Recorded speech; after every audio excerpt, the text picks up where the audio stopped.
Alright everyone, next episode of Quick Fix. Today I'm going to do a 4-wheel bleed preparation for a track day. First things first, let's get our safety stuff out of the way.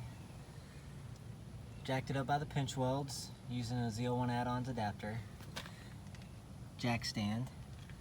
I got the car on blocks, the other wheels on blocks on the other side. There's a block here just in case too.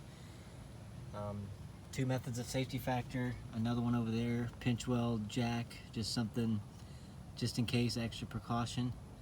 Nothing fancy there. Obviously I have one wheel off.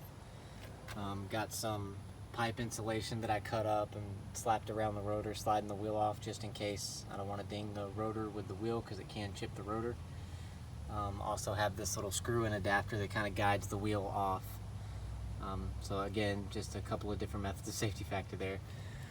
Obviously, e-brake on, car and geared, just in case. Wheel chocks on the front so it doesn't roll forward. Obviously, it could still roll backwards, but I'm trying to, hopefully there's enough things in place. Take a nasty towel, or any kind of towel, kind of wipe away any residue off the master cylinder. Make note of where your max fill line is. You want to keep the fluid at that level. So I'm doing one wheel at a time just in case. So it is going to take me a lot longer than it normally would. But as you can tell, gravel driveway. So one-man bleeder from Allstar Performance, some castrol fluid. Now that the car is up in the air, it should go by pretty quick, and I'll give the steps to follow. Towel just in case, keep it handy. I have the bucket, or the catch can on, loosen the bleeder valve, which I've done.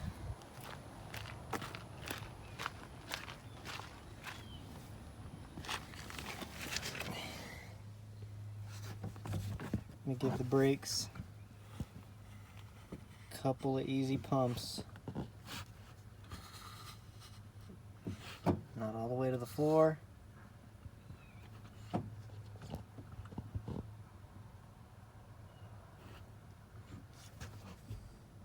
Alright, so got some of the old fluid out, tighten it back up. You don't have to hog down on it, just get it tight, kind of gauge how tight it was whenever you took it off. Just in case. Check your fluid level. I don't have to take the cap off, I can still see it. It's not dry, it's hard to see on the video, but you can kind of see it. It's right about there. Kind of dropped it just under the line, not too bad. And then repeat the process. For Brimbos, they have dual bleeder valves, one on the inside, one on the outside. You do the inside first, then the outside. So repeat the process for the next bleeder valve and continue on. All right, about to get it all buttoned up. Last one is finished. Again, all 4 tires. I didn't show every painstaking detail. I didn't feel like everybody needed to see it. It's just the process that I showed on the back one, and then just repeat that on all 4 corners. So not much to it. It took a lot longer than it should have, but the wheels are off. Clean the wheels while they're off. They're easier to clean when they're off than when they're on the car because they're wide. The brakes are big, so it's hard to get your hand in there. I would say overall the little bleeder bottle from Allstar Performance worked pretty well. No real issues, other than just getting the car up in the air, and I think the heat index is like 200, 300 degrees, volcano outside. So lots of brakes, lots of water, lots of rest, lunch break. I'm not in a big hurry, so I don't think you should be in a big hurry when you're doing something like this either. So that's it.